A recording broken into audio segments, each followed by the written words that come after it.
In a way, the COVID situation has kind of helped to make that more visible, let's say, that the digital is not a danger for people to still go to the museum. With the digital decade, started in 2020, the EU institutions finally recognized the importance of steering this sector towards a more sustainable future. But what are the stakes for the present and those for the future in this domain?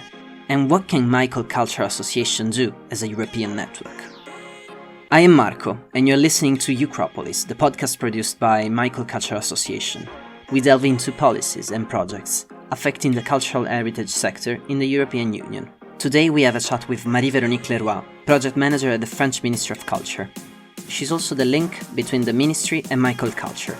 She's going to show us the work and the achievements of this cultural network.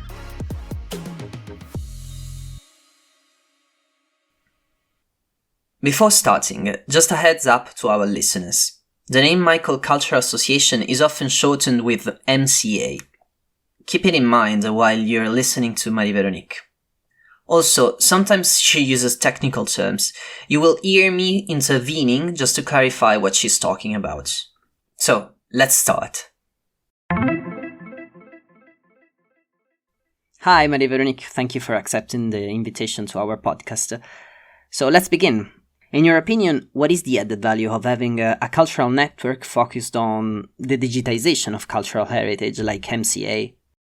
So the added value for me is that it really complements the mission and the objective that we are tending to achieve at national level. So when we are digitizing and publishing content online, it's just to make it accessible to the wider audience at national level for researchers, for professionals, and for education purpose. So the fact that there are European level and also European portals to give access to this content is also a way to promote it, to showcase the work and the efforts that are made from the cultural heritage institutions. And also regarding the content itself, it's also a huge added value to make the cultural content in their context, in their European context. If you look at some art pieces or even some works that are made from some artists, you can really see how it has traveled across Europe. So it's really about putting into perspective some cultural contents that were maybe French at some point, and then how it moved and how it traveled across Europe. Okay. So it's easy to see that there is a lot of work to do.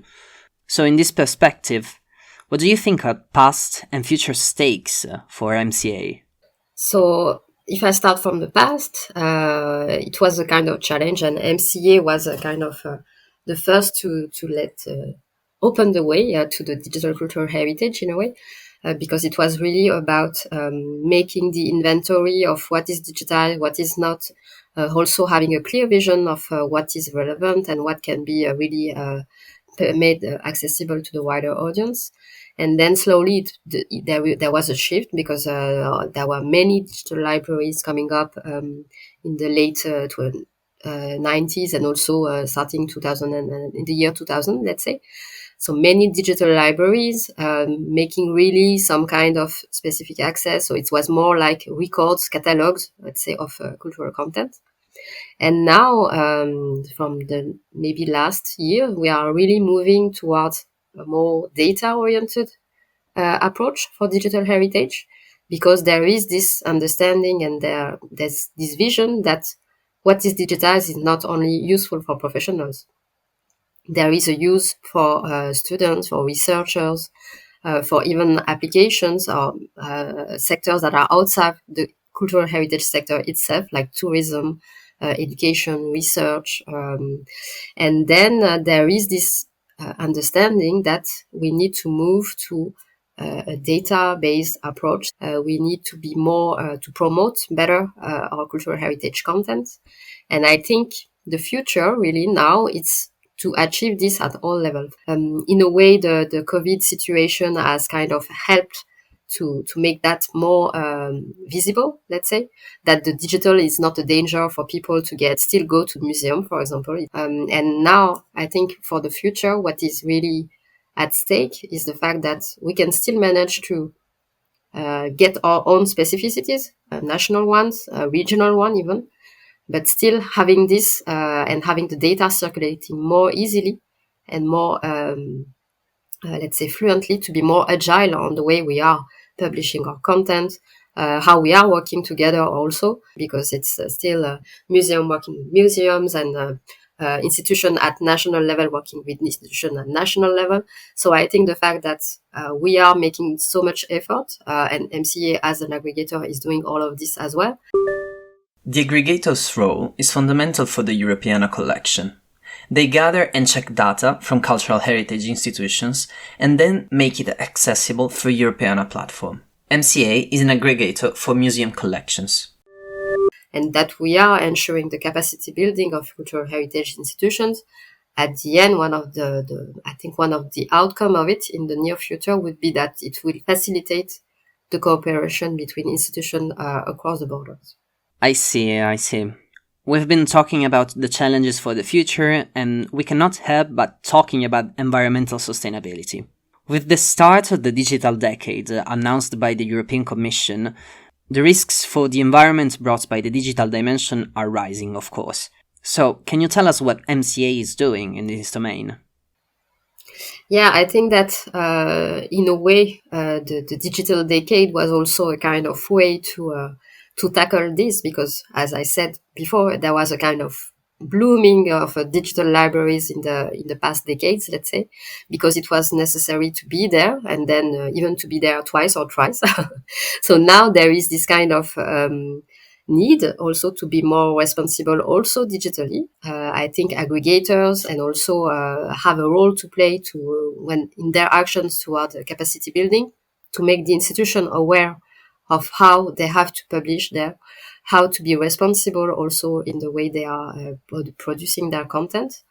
And I think the awareness is also one of the first steps, because there are still this received idea that if it's digital, it has no impact, no ecological impact, but it has. So I think the fact that there are actions to raise awareness about digital sobriety, for example. For digital sobriety, we mean all the good practices to reduce the impact of the digital sphere, going from a more sustainable use of technical items such as computers to a smarter way to consume and produce data.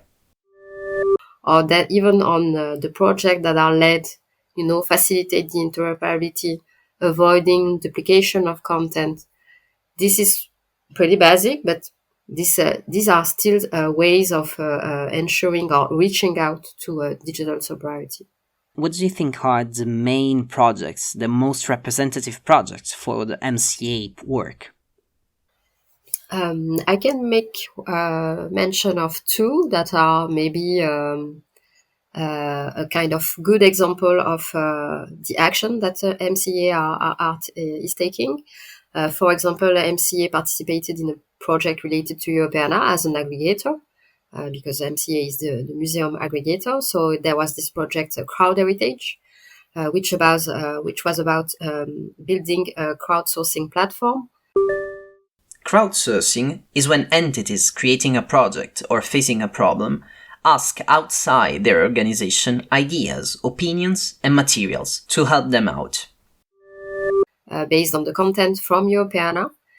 And then there was the whole activity of leading the campaign, animating the work with the people contributing, validating it.